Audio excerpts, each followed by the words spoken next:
Tonight in Focus, research has revealed a host of factors to solve the crisis facing beneficiaries of government's 350 social relief of distress grant. The Human Sciences Research Council found the grants helped mitigate against hardship, but only to a limited extent. The grant was devised to reduce hardship for the unemployed in South Africa during the COVID-19 pandemic, but the study has painted a picture of helplessness by the confusion experienced by applicants in accessing the grant. Joining us now to explain the findings is Dr. Candice, Groenewald, Chief Research Specialist in the Human and Social Capabilities Division of the Human Sciences Research Council. Dr. Candice, good evening. Good to have you with us tonight here on In Focus. Firstly, let's just look at the broad spectrum, the scope of the study and how it was conducted. Sure. So thanks so much for having me tonight to talk about this important issue. So the HSRC partnered with the Black Sash to conduct the study, and I think Black Sash was particularly interested in understanding people's lived realities in applying for the grant and also the impact of the grant on people's lives. And so that's where the study came about. We did a qualitative study, meaning that we spoke to different people, including males and females, to ask them about their experiences of applying for the grant, so looking into the application processes, but also the impact of the grant on their lives. And so that's where the study kind of came about. Yeah. So these are unemployed people, many maybe unemployed for a while, maybe others were unemployed during the time of COVID-19, so they've got no other means of income whatsoever. And you're saying the study found that there is a great burden that is placed on them to actually access the grants. Yes, yes. And I think that's one of the key issues, right, in terms of this problem. As you have indicated now, we're talking about a vulnerable group of the population that have already have burdens that they have to deal with. And if we just think about the name of this grant, the Social Relief of Distress Grant, it's supposed to bring social relief of distress, right? But what we found was that there is a large burden placed on people and applicants in order to understand the kind of the eligibility criteria about whether they are able to actually access this grant and what the steps are in terms of doing that. And in addition to the application processes, there's also a burden placed on applicants to actually access this grant. And when we talk about that, we're specifically focusing on here, I think everybody can relate to seeing these long lines at the post office, for example, where people are queuing to be able to access this grant. And so the burden there is that there's costs associated with traveling to actually access this grant. There's also time associated with waiting in terms of whether you will actually be able to access this grant. And in many situations, you know, people go to access the grant and then sometimes they are not able to get the money back because there's, you know, some of the participants spoke about there's system failures, there's insufficient funds at the spaces where they go to access the grant. And so this burden is really problematic because people are already, I suppose, if you think about it, that people, like you said in the beginning, these are unemployed individuals who do not have an income, who then, in our case, in terms of our participants, who indicated that sometimes they have to go and lend money to be able to travel to the space where they need to access this grant. And so when they get to the space where they need to access the grant and they are not able to access the grant, they actually then need to go travel back and lend money again to be able to go back and access this grant. Now, that puts them already at a deficit, where they were at a deficit to begin with. And these are the challenges that I think people face daily in order to access 350 rand. Yeah.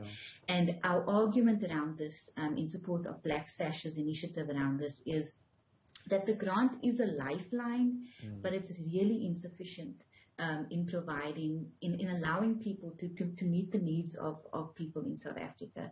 I mean, it's 350 rand. Yeah. And if you think about the travel costs associated to go and collect this grant, that's already about 50 rand for people who live outside of spaces in order to access the places for them to access the grant. So the department argues that point. In fact, one of the arguments they said was you don't have to leave home, because anybody with a cell phone that is able to SMS, so it didn't have to be a smartphone, you would be able to get the value-added services, so you could SMS and be able to be registered. But two, again, they're saying, well, you don't have to leave home, because this money can be deposited into your bank account, and that's why it was important to be having a bank account. The last conversation was, of course, them exploring the pay services like e-wallet and Send Mali and things like that, which would have made things a little bit easier. What do people say about those interventions? I think there's still some. So we had two groups of individuals. We had individuals, part of our study, who were saying, you know what, I am not going to spend time waiting in line. The small monies that are being deducted in my bank account in order for me to access this money, I will take that rather than standing in line at the post office. So we had that particular group. But there's also still a lot of concerns for people in terms of getting money straight into their bank accounts, or even opening bank accounts, because people think that there's a lot of costs associated with this particular bank account. And so I think we need some more advocacy and awareness around what it means for people to open up bank accounts, and really understand what the challenges are for people. So in terms of your comments around, that there's e-wallets available and anyone with a cell phone will be able to access the money, or a bank. The fact is, for the majority of people in South Africa, we still need cash to function. So even if I have this money in my bank account, I still need to travel to go and access my cash and draw money. And thinking about people that live in kind of more rural spaces, or spaces that are far away from city centers, there's then a cost involved for them to travel to go and access that money in any case. So it is a good idea to think about, different ways of distributing this money, but I think it also has to be informed by this kind of work that we do and other people do, to really listen to the voices of people and the struggles that they face, and think through what would be the best kind of mechanism to allow people to access this money. Yeah. And I mean, I would agree with different people saying that there's no one size fits all, because people's challenges are different and people's spaces are different. But I think in making these decisions, we have to consider the diversity of people's experiences. Yeah. What does your report then suggest would be the way of making the space of collecting the grants a little bit more accessible and maybe even more affordable? I mean, or is the suggestion just to say, well, raise the 350 because it's just not enough by itself? Or is there some, because the perception, of course, that has been created even by the president, I think in one of his State of the Nation addresses, was, hey, look, one recipient or beneficiary of the 350 social relief of distress grant started an ice cream business, and he's thriving and is doing well. So the 350, don't sneeze on it. It might be little, but it can actually change your life. And I think I would agree with that to a certain extent. I think that the 350 rand, we should not think of it as something that is a handout, because some of our participants in our study actually spoke about using this money to be able to print out CVs and seek job opportunities. So really speaking back to this narrative that, the 350 grant is for people who are lazy and it's free money that's been kind of going around. And yes, to some degree, the 350 grant can support people in having access to this money and thinking further about how they can improve their lives. And so I agree with that, and I think that is great.